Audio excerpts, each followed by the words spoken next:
राधा स्वामी जी। दोस्तों, एक बार फिर से हम आपके लिए आज 11 जनवरी को जो बाबा जी के साथ सवाल जवाब हुए थे उसका ये छोटा सा वीडियो लेके आए हैं। तो दोस्तों, शुरू करने से पहले मेरी आपसे यही बेनती है कि आप हमारे इस चैनल को सब्सक्राइब कर लें और नीचे एक प्यारा सा कमेंट जरूर कर दें। आज मुंबई में पंकज कपूर जी ने कबीर साहब की बानी पे सत्संग किया था, जो शाहिद कपूर जी के पापा हैं। तो आप जी ने मन के ऊपर पूरा खोल के समझाया और मन को हमने कैसे अपने काबू में लाना है, इसको भी पूरा समझाते हुए सत्संग किया। और आधे घंटे के सत्संग के बाद फिर सवाल जवाब शुरू हुए। आज सबसे पहले एक भाई ने कहा कि बाबा जी, आपने मौका दिया, इसका शुक्रिया। फिर उन्होंने कहा कि बाबा जी, कई बार हम सोच विचार में पड़ जाते हैं कि अगर सब कुछ पहले से ही तय है तो फिर हमारे कर्म क्यों बनते हैं। बाबा जी ने कहा, बेटा, क्योंकि हमारी किस्मत हमें एक मुकाम पे लाके खड़ा कर देती है। आगे हमारे पे डिपेंड है कि हमने क्या करना है। फिर जिस हिसाब से हम काम करेंगे उसी हिसाब से हमें कर्मों का हिसाब किताब देना पड़ेगा, क्योंकि जो कुछ भी निर्भर है वह कर्मों पे निर्भर है। इसलिए मालिक ने हमें विवेक की ताकत दी है ताकि हम सोच समझ के चल सकें और इस दौर से भी निकल सकें। जो जैसी हम करनी करेंगे वैसे कर्म बनेंगे। इसलिए हमें सोच समझ के चलना है और उस मालिक का हुक्म मान के जो भी काम करना है उस मालिक का हुक्म समझ के करेंगे तो अपने आप मालिक हमारे पे दया करेगा और हम इस दौर से भी निकल पाएंगे। फिर उसी भाई ने कहा कि बाबा जी, कई बार जिंदगी में ऐसा मुकाम आता है कि दो डिसीजंस में से एक डिसीजन चुनना पड़ता है। तो इन दो डिसीजन में से कौन सा डिसीजन है जो हमें चुनना चाहिए। बाबा जी ने कहा, बेटा, अच्छा बुरा तो हर एक डिसीजन में होगा ही, लेकिन हमें एक बात याद रखनी है, जो चीज़ हमें मालिक की ओर लेके जाती है हमने उस डिसीजन को अपनाना है, और जो चीज़ हमें मालिक से दूर रखती है उस चीज़ से हमें दूर ही रहना है। फिर भाई ने कहा कि बाबा जी, आप औरंगाबाद आना। भाई ने कहा, बाबा जी, जब आप पिछली बार औरंगाबाद आए थे तो मैं वहाँ पे नहीं था, इसलिए मैं आपके दर्शन नहीं कर पाया, इसलिए आप एक बार फिर से औरंगाबाद आना। बाबा जी कहते, बेटा, आप मुझे अपना ना शेड्यूल भेज देना, मैं आ जाऊंगा। भाई कहता, नहीं बाबा जी, आपने तो अपने शेड्यूल पे आना है। बाबा जी कहते, नहीं, तू पहले मेरे दर्शन नहीं ना कर पाया, इसलिए अपना शेड्यूल भेज दो ताकि जिस दिन आपके पास टाइम हो तो उस दिन मैं औरंगाबाद आ जाऊंगा। इस बात पे सारी संगत खिलखिला के हंसने लग गई और पूरा पंडाल का माहौल खुशनुमा सा हो गया। हजूर जी भी मुस्कुरा रहे थे। फिर एक बहन कहने लगी कि बाबा जी, कई बार लगता है कि बीच बीच में से आप मेरे से दूर हो गए हो, लेकिन बाबा जी, आज आपने मुझे मौका दिया तो मुझे यकीन हो गया है कि अब आप मेरा साथ कभी नहीं छोड़ोगे।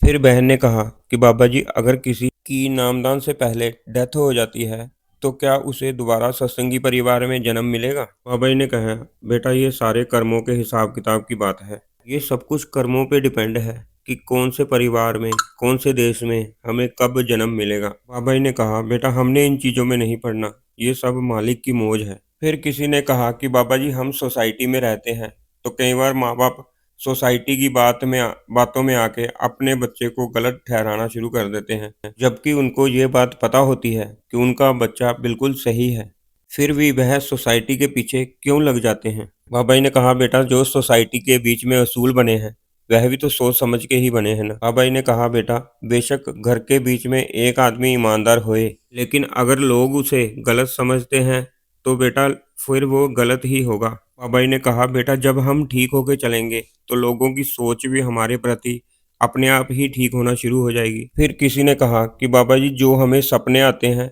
क्या वह सपने सच होते हैं। बाबा जी ने कहा, बेटा, सपने हमें सबकॉन्शियस माइंड से आते हैं। जैसे किसी जगह हम कोई स्टोर में गंदगी जमा करते जाएं, ऐसे ही हमारे पुराने कर्मों के कुछ सपने होते हैं। बाबा जी ने कहा, अगर अच्छा सपना आए तो उसे याद रख लो, और अगर कोई बुरा सपना आता है तो उसे भूल जाओ। बाबा जी कहते हैं, बेटा, सपनों की तरफ हमें ज़्यादा ध्यान नहीं देना चाहिए। फिर किसी ने कहा कि बाबा जी, मालिक के साथ रिश्ता जोड़ने के लिए क्या नामदान की ज़रूरत है, क्या नामदान लेना चाहिए। बाबा जी ने कहा, बेटा, नामदान का असली मकसद यही है कि हमने मालिक के साथ रिश्ता जोड़ना है। बाबा जी ने कहा, जरूरी नहीं है कि आपने इसी संस्था से जुड़ना है, आप कहीं से भी जुड़ सकते हो। बाबा जी ने कहा, बेटा, जो असली मकसद है वह तो मालिक का शुक्रिया अदा करना है। बाबा जी कहते, बेटा, सब सुख दाता राम है, दूसर ना ही कोई। फिर किसी ने सवाल किया, बाबा जी, कई बार हमारा माइंड कंट्रोल नहीं होता तो हमें माइंड को कंट्रोल कैसे करना चाहिए। बाबा जी ने कहा, बेटा, मालिक ने हमें विवेक की ताकत दी हुई है, कि हम अपना अच्छा बुरा देख सकें और उसकी पहचान कर सकें। अगर हम उस चीज़ को नहीं पहचानेंगे तो हम 5 मिनट की खुशी के लिए कोई ऐसा काम कर दें जिसके लिए हमें सारी उम्र उसका हिसाब-किताब देना पड़े, सारी उम्र हम उस चीज़ के लिए पछताएँ, तो इस चीज़ का बेटा क्या फ़ायदा?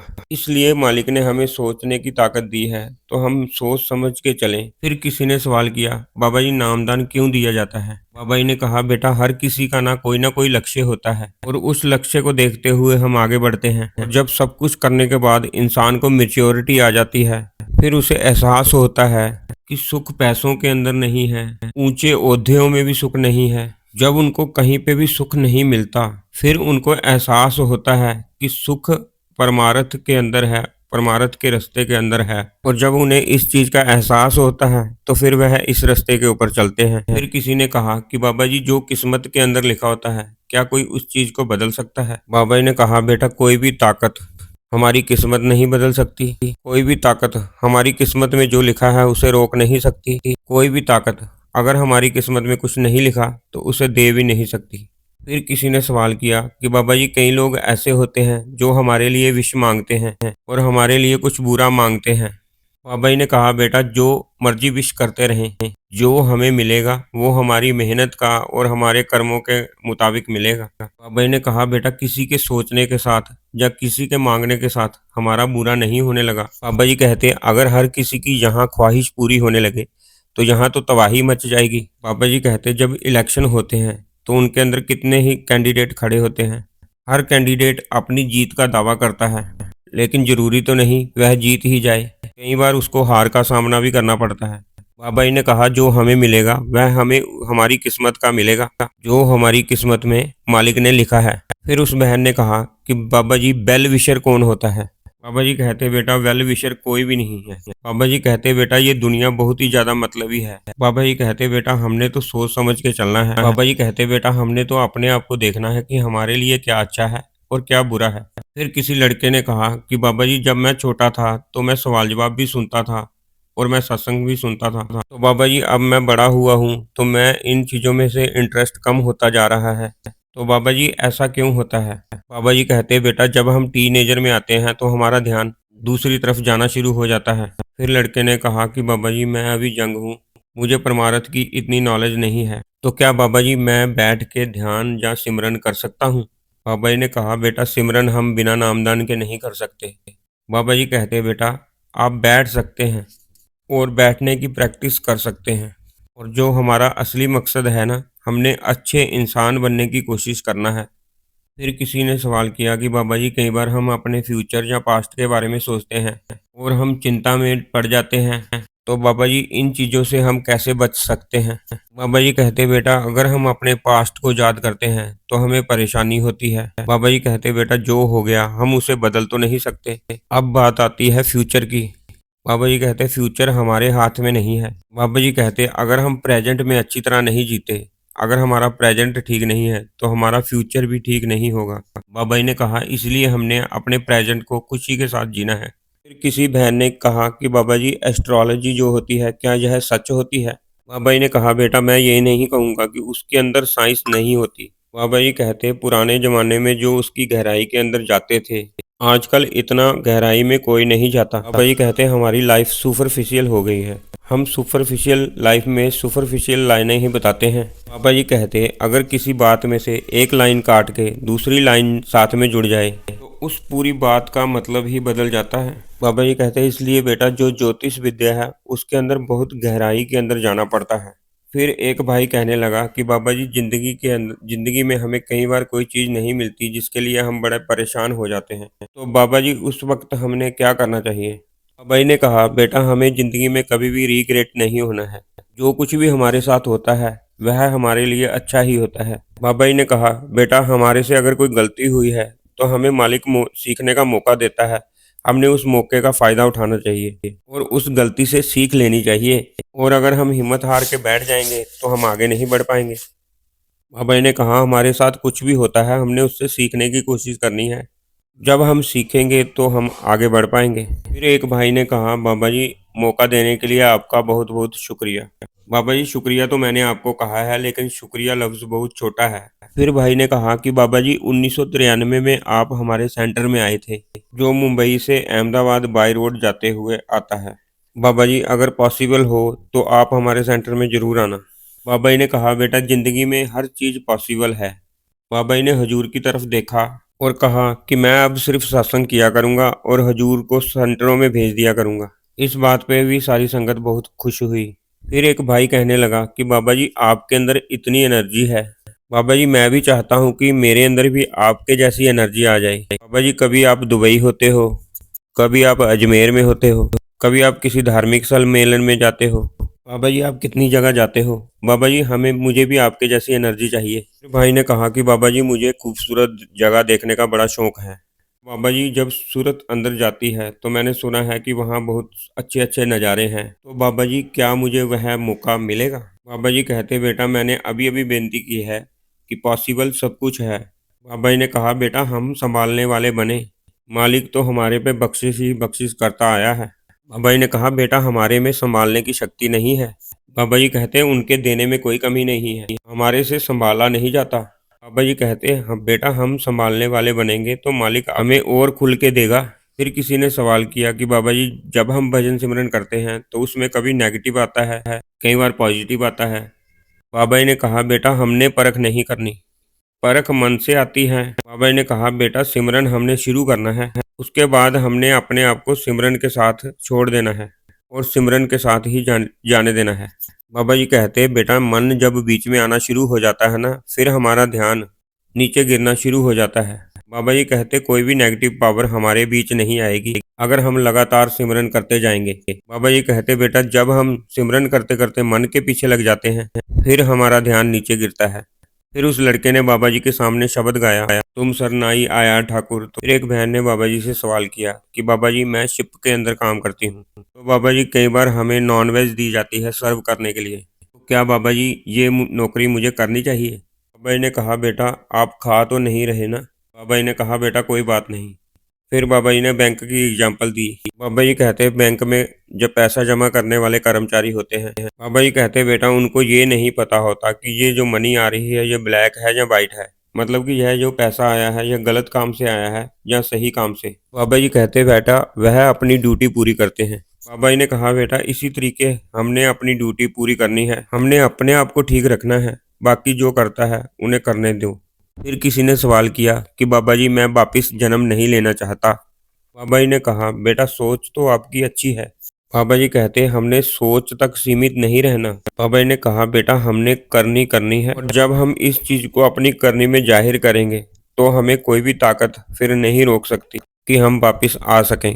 फिर एक भाई ने कहा कि बाबा जी जब मैं भजन सिमरन करता हूँ तो मुझे ये नहीं समझ आती कि मैं भजन सिमरन कर रहा हूँ या मुझे नींद आ रही है। बाबा जी ने कहा बेटा हमने भजन सिमरन करते जाना है, अपनी तरफ से हमने कोई कमी नहीं छोड़नी, हमने नतीजा नहीं देखना। जब हम नतीजा देखते हैं तो हमें भजन सिमरन में परेशानी आना शुरू हो जाती है। बाबा जी ने कहा भजन सिमरन हमें महाराज जी का हुक्म समझ के करना है। फिर एक बहन कहने लगी कि बाबा जी आप सारा कुछ जानते हो कि मैं कौन से हालातों में से गुजर रही हूँ। फिर बाबा जी कहने लगे बेटा हम जब अपनी जिम्मेवारी नहीं देखते हम दूसरों की जिम्मेवारी देखते हैं। बाबा जी कहते बेटा हमने जिम्मेवारी अपनी देखनी है। बाबा जी कहते बेटा जब हमें कर्मों का हिसाब किताब देना पड़ेगा, जवाब भी फिर हमने मालिक को ही देना है, किसी और को नहीं देना। बाबा जी ने कहा बेटा इसलिए बैलेंस बना के रखो। बाबा जी ने कहा आप बैलेंस बनाओगे तभी आप आगे बढ़ पाओगे। फिर वह बहन बाबा जी को कहने लगी कि बाबा जी आपका बहुत शुक्रिया है। बाबा जी ने कहा बेटा शुक्रिया हमें लफ्जों के साथ नहीं करना, बेटा शुक्रिया हमने अपनी करनी के साथ जाहिर करना है जब हम मालिक के भाने में रहेंगे। फिर एक भाई ने सवाल किया कि बाबा जी मेरी माताजी भजन सिमरन करती हैं, तो कई बार वह भजन सिमरन पे बैठी होती हैं, तो कई बार कोई रिश्तेदार आ जाता है, तो क्या हमें माताजी को भजन सिमरन से उठाना चाहिए? बाबा जी ने कहा बेटा हमें भजन सिमरन सबको इकट्ठे ही करना चाहिए, लेकिन कई बार हमें मौका भी संभालना पड़ता है। बाबा जी कहते बेटा अगर वह बुरा नहीं मानते और वह इस चीज को समझते हैं तो आप अपना भजन सिमरन कंटिन्यू करते जाओ, और अगर वह इस चीज को नहीं समझते तो फिर उठ के खातिरदारी कर लेनी चाहिए। फिर किसी ने सवाल किया बाबा जी बेटी का रिश्ता तय हो गया है तो दोनों पे दया करना। फिर उन्होंने कहा कि बाबा जी हमने नामदान लिया हुआ है लेकिन हम व्रत रखते हैं, तो क्या हमें व्रत रखना चाहिए? बाबा जी ने कहा, बेटा मेरी तरफ से किसी भी चीज़ की मनाही नहीं है। बाबा जी ने कहा, बेटा हर चीज़ का मकसद होना चाहिए। बाबा जी कहते, जब हम कोई चीज़ बिना मकसद के करते हैं तो वह रिचुअल बन जाता है। बाबा जी ने कहा, बेटा जो हमारे धर्म स्थान है वह इसलिए बनाए गए हैं कि वहाँ पे आके महापुरुषों ने भक्ति की थी। लेकिन जब हम अपने धर्म स्थान पे जाते हैं, अंदर जाते हैं, घंटी खड़काते हैं, माथा टेकते हैं, प्रसाद लेते हैं और बाहर आ जाते हैं, वह एक रिचुअल बन जाता है। बाबा जी कहते, बेटा बच्चा अब स्कूल जाता है, वह पढ़ाई करेगा, वह वहाँ जाके कुछ सीखेगा, जो टीचर ने पढ़ाया है उस चीज़ पे ध्यान देगा तो ही वह आगे बढ़ पाएगा। अगर बच्चा स्कूल जाए और वहाँ जाके मत्था टेक के आ जाए, जहाँ स्कूल की परिक्रमा करके वापिस आ जाए, तो क्या उसे कोई फायदा होगा? बाबा जी कहते, बेटा मंदिर का क्या मतलब होता है? बाबा जी कहते, मंदिर का मतलब होता है मन के अंदर। बाबा जी कहते, ये लफ्ज़ छोटा बन के मंदिर बन गया। वह वो जगह होती है जहाँ हमें वातावरण मिले, जहाँ हम बैठ के उस मालिक को याद कर सकें। जैसे दफ्तर होता है, दफ्तर का संबंध कामकाज के साथ होता है, किचन का संबंध खाने के साथ होता है। बाबा जी कहते, हमने कार्रवाई नहीं डालनी, बाबा जी कहते हमने करनी में करके दिखाना है। फिर बहन कहने लगी कि बाबा जी मेरी गलतियों को माफ़ कर दो। बाबा जी कहने लगे, बेटा हमारी गलतियों को कोई भी माफ़ नहीं कर सकता। बाबा जी कहते, बेटा सच्ची माफ़ी तो तब होगी जब हम कोई गलती करके उससे सीख लें, उस गलती से कुछ सीखें और उस गलती को दोबारा ना दोहराएं। किसी ने पूछा कि बाबा जी मुझे कारोबार में घाटा हुआ है, तो क्या मैं काम बंद कर दूं? बाबा जी कहते, मेरे कारोबार में भी बहुत ज़्यादा घाटा है। बाबा जी ने कहा, मैं सभी को नामदान देता हूँ, लेकिन भजन सिमरन कोई भी नहीं करता, तो क्या मुझे ये काम छोड़ देना चाहिए? भाई कहता, बाबा जी नहीं। फिर बाबा जी ने कहा, बेटा सूरज भी चढ़ता है, बारिश भी आती है, तूफान भी आता है और कभी कभी सूखा भी पड़ता है। बाबा जी कहते, बेटा हमने इन चीजों में से निकल के जाना है। जब हम इन चीजों में से निकलेंगे तब हमें हिम्मत आएगी। बाबा जी ने कहा, बेटा हमने हिम्मत नहीं हारनी। बाबा जी ने कहा, आज नहीं तो कल मालिक बख्शिश जरूर करेगा और हमें इन चीजों में से निकाल के जरूर ले। फिर भाई कहने लगा कि बाबा जी ठीक है, मैं अब कारोबार बंद नहीं करूंगा। फिर भाई ने कहा कि बाबा जी मेरी माताजी की कुछ समय पहले डेथ हुई थी और बाबा जी जाने से एक दिन पहले मेरी माताजी मुझे कहने लगी कि बाबा जी मुझे कह गए हैं कि कल मैंने चोला छोड़ देना है और बाबा जी मुझे लेने आएंगे। और ये बात कहते कहते वह भाई रोने लगा और रोते रोते भाई ने कहा कि बाबा जी आप मेरी भी संभाल करना। बाबा जी ने कहा, बेटा जो कुछ भी होता है उस मालिक के हुक्म से होता है। बाबा जी कहते हैं, बेटा मालिक हम सबकी संभाल जरूर करेगा। बाबा जी कहते, सब कुछ हुक्मी आंधा, सब कुछ हुक्मी जाए, जे कोई मूर्ख आपे जाने, ता अंधा अंध कमाए। फिर किसी ने सवाल किया कि बाबा जी आप मेरी संभाल करना। बाबा जी कहते, हजे मेरे नाल तेरा बाह नहीं पिया। बाबा जी कहते, बेटा मैं कर्मां दी माफ़ी नहीं दिंदा, कर्मां दा हिसाब किताब ते देना ही पऊगा। फिर किसी बहन ने कहा कि बाबा जी मैं सारी ज़िंदगी आपके साथ रहना चाहती हूँ। बाबा जी कहते, पति क्या कहेगा? सारी संगत इस बात पे खिलखिला के हंसने लग गई। बाबा जी कहते, जिसके साथ हमारी सच्ची मोहब्बत होती है ना, उसे याद करने के लिए ना तो कोई वक्त चाहिए और ना ही कोई स्पेशल जगह चाहिए। जिसके साथ हमारा जन्मों जन्मों का रिश्ता है वह हमारी संभाल जरूर करेगा। बाबा जी कहते, हमने तो हर श्वास के साथ उस मालिक को याद करना है और हमने हर श्वास के साथ उस मालिक का शुक्रिया अदा करना है। फिर बहन ने कहा कि बाबा जी आप मेरे पे दया मेहर करना। बाबा जी कहते, ये तो आप पे निर्भर है, हमें जन्म मिला था, जो हमारी असली जिम्मेवारी है हम उसको भूल के बैठ गए हैं। बाबा जी कहते, हमें अपनी जिम्मेवारियों को पूरा करना है। फिर बहन ने कहा कि बाबा जी मेरे से भजन सिमरन भी आपने ही करवाना है। बाबा जी कहते, गलत बाबे से बाह पड़ गया, ये आसानी से मानता नहीं है। बाबा जी कहते, आपको मिलेगा, आपकी करनी का मिलेगा, बाबे ने कुछ नहीं करना। फिर किसी ने सवाल किया कि बाबा जी दया करना, मेरे पे बख्शिश करना। बाबा जी कहते, बेटा लफ्ज़ के साथ लफ्ज़ मिलेगा और करनी के साथ करनी मिलेगी। बाबा जी कहते, गुरु का मकसद ये नहीं होता कि हमें एक भरम से निकाल के दूसरे भरम में डाल दे। बाबा जी कहते, मेरे लिए बहुत आसान है, मैं आपको कह दूं कि घबराओ नहीं, सब ठीक हो जाएगा। बाबा जी कहते, गुरु का मकसद होता है कि हमें सच का एहसास कराए। बाबा जी कहते, सच यही है कि जो मिलेगा अपनी करनी का मिलेगा। बाबा जी ने कहा, कर्म जो जो तू करेगा वही फिर भोगना भरना। फिर एक बहन कहने लगी कि बाबा जी मेरी मम्मी, जब हम घर में कोई शब्द लगाते हैं तो मेरी मम्मी कांपना शुरू हो जाती है, कहती है मैं बाबा जी हूँ, मैं ब्यास से आई हूँ, मैं बाबा जी हाँ, मैं बाबा जी हाँ। तो बाबा जी मेरी मम्मी ऐसा क्यों करती है? वह ठीक क्यों नहीं रहती? बाबा जी ने कहा बेटा आपको कोई घबराने की ज़रूरत नहीं है, ऐसा कुछ भी नहीं है। जब हम किसी चीज़ को गहराई से अपनाते हैं, उसका प्रभाव हमारे पे आना शुरू हो जाता है। हम उनका ही फिर रूप बन जाते हैं। बेटा आप घबराएं नहीं, ऐसी कोई भी बात नहीं है। बाबा जी ने कहा बेटा कम से कम इतनी बात तो है ना कि वो कोई गलत काम नहीं कर रहे। फिर एक बहन ने कहा कि बाबा जी और हुजूर महाराज जी मेरे पे दया मेहर करना। फिर बाबा जी कहते इनको हुजूर महाराज जी और मुझे सिर्फ बाबा जी। बाबा जी कहते इनके लिए 2-3 लफ्ज़ इस्तेमाल किए गए और मुझे सिर्फ आपने एक ही लफ्ज़ से बुलाया, ये तो मेरे साथ पक्षपात हो गया। इस बात पे सारी संगत हंसने लग गई। फिर बहन ने कहा कि बाबा जी आप अपने लिए भी कोई और लफ्ज़ बनवा लो, हम आपको भी उन लफ्ज़ों से बुला लेंगे। जब बहन ने ये बात कही तो सारे संगत भी हंसी, बाबा जी भी हंसने लग गए और हजूर जी भी हंसने लग गए। तो ये थे आज के सवाल जवाब। वीडियो पूरा देखने के लिए आपका धन्यवाद। अगर आपको वीडियो पसंद आया तो लाइक ज़रूर कर दें।